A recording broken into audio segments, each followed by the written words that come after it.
Hello everyone, welcome to my channel Learn English with Johnny.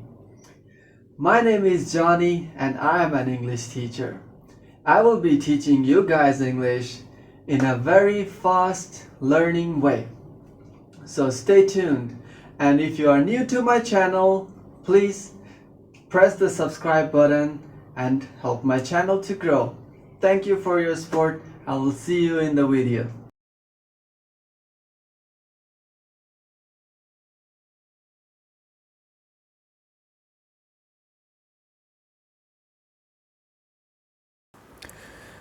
Hi, how's it going? I'm Johnny, nice to meet you. In this series, we're going to learn some easy ways to ask and answer common questions in English. It's really useful and it only takes 3 minutes. In the first lesson, you're going to learn new more common ways to ask and answer the question, "How are you?" in English. You have probably learned "How are you?" and "I'm fine" in textbooks before. But in the United States, people will usually ask this question and answer it in a different way. First, let's review. If someone says,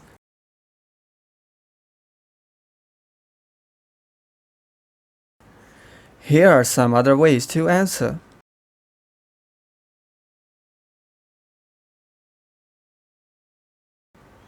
Pretty good.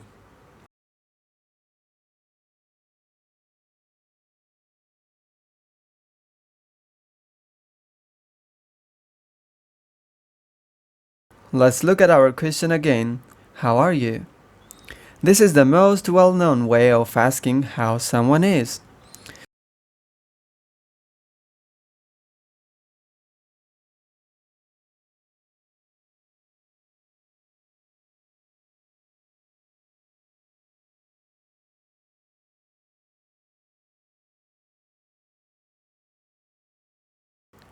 You can answer this in many ways. If you're feeling good, you can say, good, good. Not bad, not bad. Once more. Here's a tip. Even though these answers mean the same thing as "I'm fine," you can't answer "How's it going?" with "I'm fine." It will sound a bit strange. If you're not feeling good, you can say "Not so good." Not so good. Or "Not so well." Not so well. Be careful. If you say one of these, the other person will usually ask,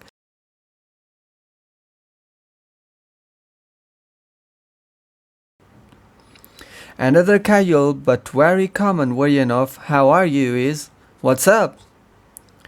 What's up? To reply, use a cheerful voice as you say, "Not much." Nothing much. This means you are free and able to chat.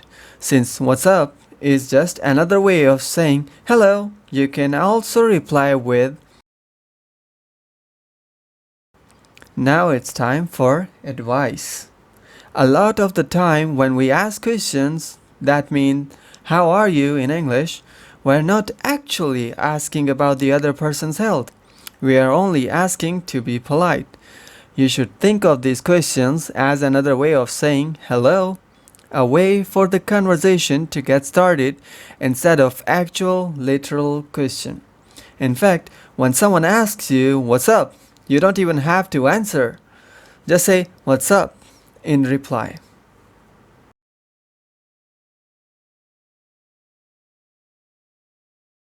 Now we can start lesson 2. In this lesson, you're going to learn how to ask what someone's job is in natural English. Of course, you can't just say, "What is your job?"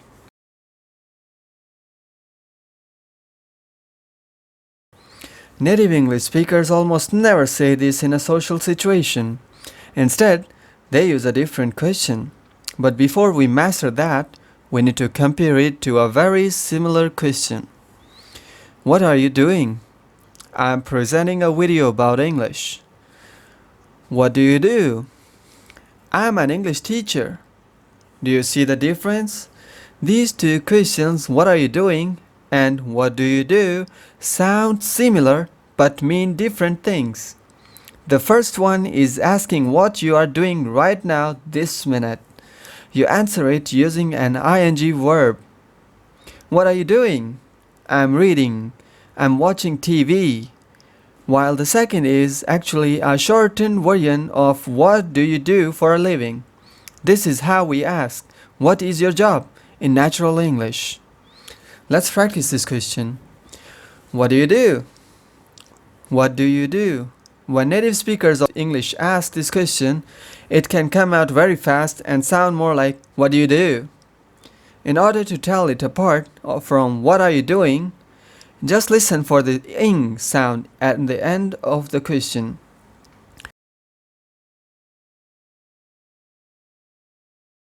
So how would you answer this question? Just think of it as if the other person is asking you, what is your job? You could answer it with, I am plus your job. I'm a teacher. I'm a teacher. Or, I'm an engineer. If you want to learn more job names, you can leave a comment and I can help you with. You can also mention the place where you work at, starting with I work at a hospital. I work at a hospital. I work at a law firm. I work at a law firm. If you work for a big company that is well known, you can say I work for and then the name. I work for YouTube. I work for YouTube. I work for Baidu. I work for Baidu. Now it's time for advice. When you ask the question, what do you do? And the other person tells you their job, it's polite to make some kind of positive comments about his or her job. For example, how interesting, or that must be exciting, or even, oh really? Remember to sound sincere.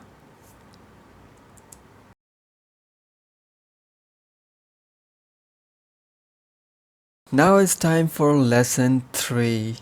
In this lesson, you're going to learn how to ask what someone's hobbies are without using the word hobbies. You have probably seen the question, do you have any hobbies? Or what are your hobbies? In an English textbook before. However, native English speakers almost never use the word hobbies when asking about them. A much more natural way to ask the same question is, what do you do for fun? Let's practice this question. What do you do for fun? What do you do for fun? You can also ask, what do you do in your free time? What do you do in your free time? So how would you answer this question? Let's look at how native English speakers would do it. The easiest way is to just say, I like to, or just, I like, followed by what you like to do. For example, if you like watching movies, you could say, I like to watch movies, or I like watching movies. I like to watch movies, or I like watching movies. And if you like golf, you could say, I like to play golf, or I like playing golf. I like to play golf, or I like playing golf. You can emphasize how much you like your hobby by adding a word like really in front of like. For example, I really like watching movies. On the other hand, if you want to play down how much you like something, you can say kind of. For example, I kind of like playing tennis. Now it's time for advice.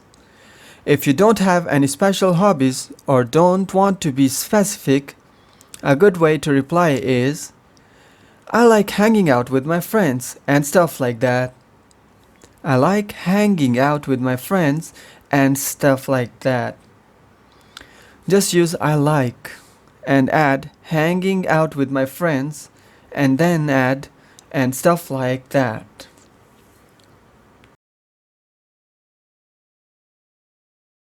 It's time for lesson 4. In this lesson, you're going to learn some different ways people will ask you where you're from. First though, where are you from can mean many things. It can mean what city are you from or what state are you from. In fact, Americans ask this question to each other all the time to learn what part of America the other person comes from. Of course, though, it can also mean what country are you from. If you want to answer this question, there are 2 ways. You can say, I am plus your nationality, as in, I'm Chinese, or I'm Canadian. Or you can say, I'm from plus the country you're from, as in, I'm from Italy, or I'm from Thailand. If you are from a really famous city or place, you can say that too. For example, I'm from Beijing, or I'm from Lahore. Many times, though, Americans won't ask what country are you from, or even where are you from. In many casual situations, they will say it in a simpler way. Where are you from? This is just like where are you from, but they take out the R. Where are you from? You can use these two as in casual situation. Of course, in the United States, as in other parts of the world, people may be a little bit more indirect because they want to be polite. To do this, they might ask you if you are from the place where they meet you. For example, if you meet someone in New York, they might ask, are you from New York? Or if you are in San Diego, they might ask, are you from San Diego? Many parts of the United States are very multicultural, so asking the question this way avoids what could be an embarrassing mistake. You can answer this the same way you answer where are you from. Just add simple no in front. For example, you can say no plus I am plus nationality. No, I'm French. I'm from plus country. No, I'm from Russia. Now it's time for advice. Since the United States is very large, people you meet may take great pride in the place or region they come from. If you ask someone about where they are from, they may respond by saying something like West Coast or the East Coast or California or the South or the Midwest. If they answer in this way, it usually means they are interested in talking more about their region and how it differs from others.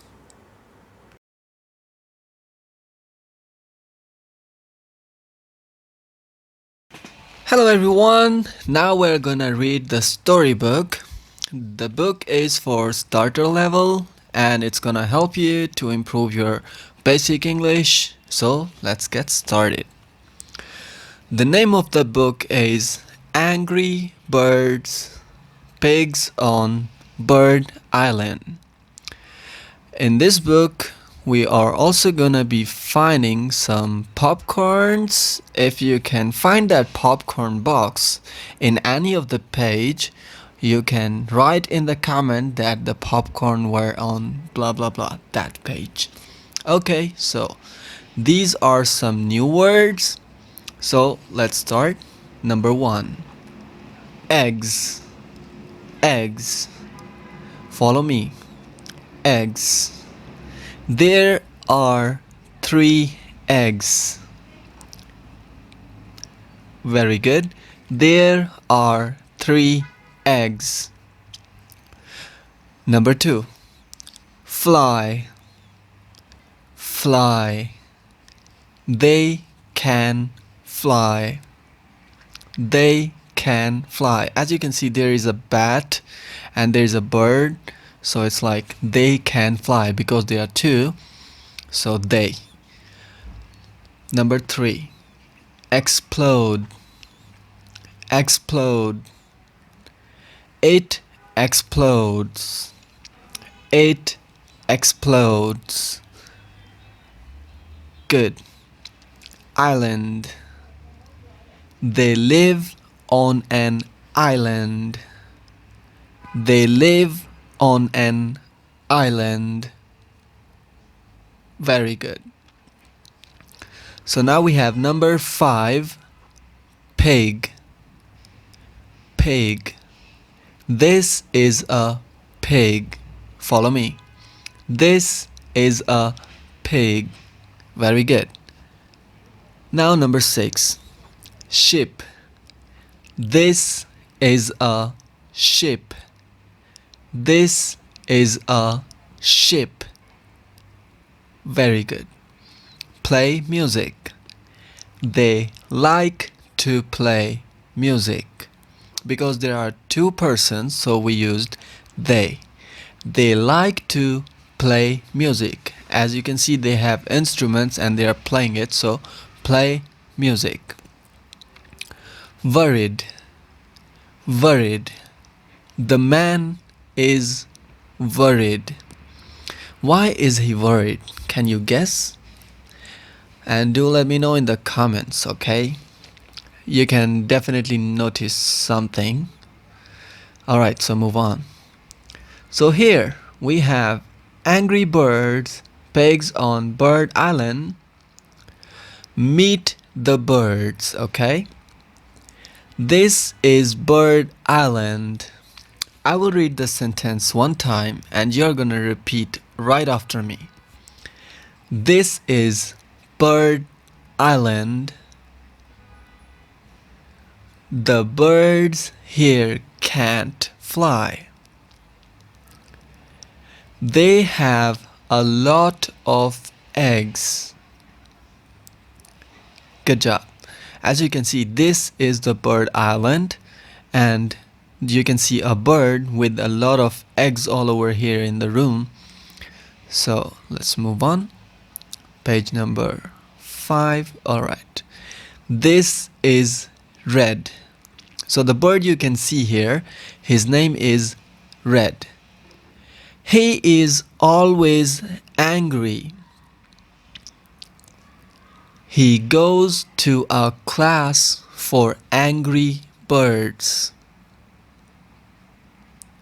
Good job. So the bird you can see here, her name is Matilda. So let's read about her. Matilda is the teacher. She has 4 angry birds in her class. You can see some birds over here, and Matilda is sitting right in the center. So let's read the names of the students. Red, the small little bird you just saw up here. And then we have Chuck. Chuck is that yellow bird. And Bomb, the Bomb is the black bird. And Terence, the fatter one sitting on the right side. Terence. Okay, so repeat after me. Matilda is the teacher. She has 4 angry birds in her class. Red, Chuck, Bomb, and Terence. Good job. Page number 7. Chuck is a small bird. He talks quickly and he walks quickly. So I'm gonna be uploading another video by the end so you can see these 4 students and the reasons why they are here. Alright, let's move on. Bomb is a big black bird.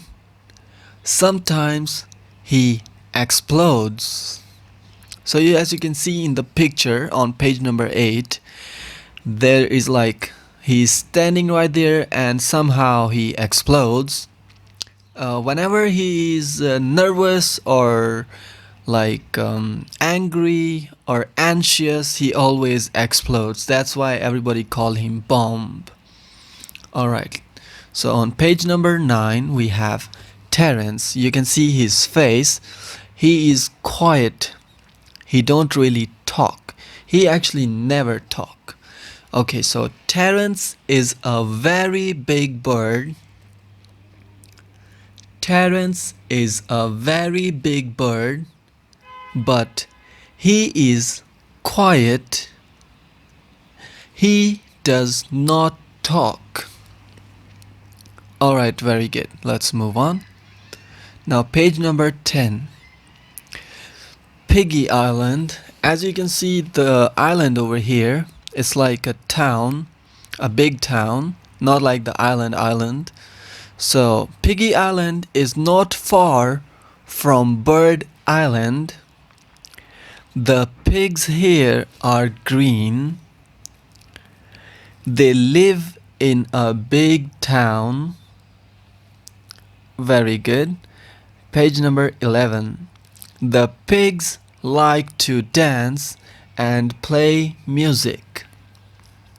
Very good. Good job. Alright, let's move on.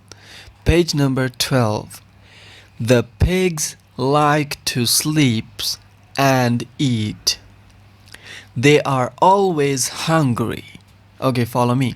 The pigs like to sleep and eat. They are always hungry. Very good. Page number 13. Leonard. You can see the pig standing here on like the green one, and he's like so excited. His name is Leonard. There is some confusion, like you can also think about why it's not Leonard, because it's like Leo, Leo, Nard, Nard. Why it's not Leonard? I don't know, it's just a name and they call it like Leonard. So be careful with this. Leonard is a big pig and he is very bad. He wants eggs for dinner. So his favorite dish, or we can say like his favorite thing, is like eggs. So he said, let's go to Bird Island. And everyone is saying like, yay, let's go. Alright, so let's move on to page number 14. One day the birds see a ship on the sea. The ship comes to their island. So you can see a ship over here and all the birds are there standing like, what is that thing and why it's coming towards us? Because mostly the birds actually thinks there is nothing in the world except the bird's island. I will try to find the video and I will upload it by the end of this video, so you can just check it out. Alright, so let's move to page number 15. Some green pigs come from the ship. They dance and play for the birds. Very good. Let's move on. Page number 16. The birds are happy. They dance too. Page number 17. Red goes home. He is not happy. Because Red is a little suspicious. He's like, why are the pigs here on our island? What do they want from us? Very good. Let's move on. In the morning, Red sees a second ship.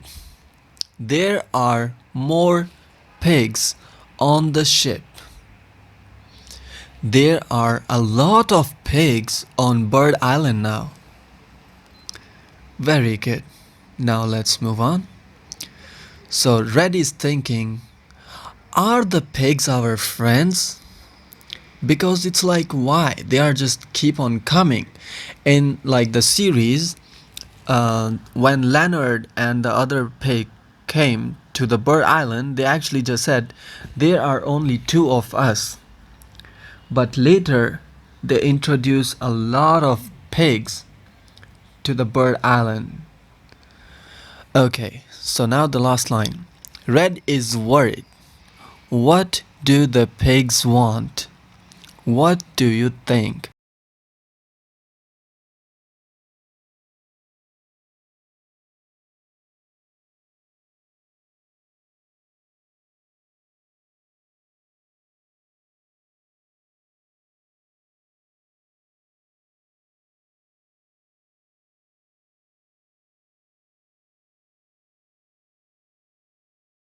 And here are some exercises you need to solve. You can leave the answers in the comment and I will try to reply you as soon as possible. This is like your homework just to check if you can solve or not. If you have any other problem, you can always leave a comment and I will try to solve it and answer you as soon as possible.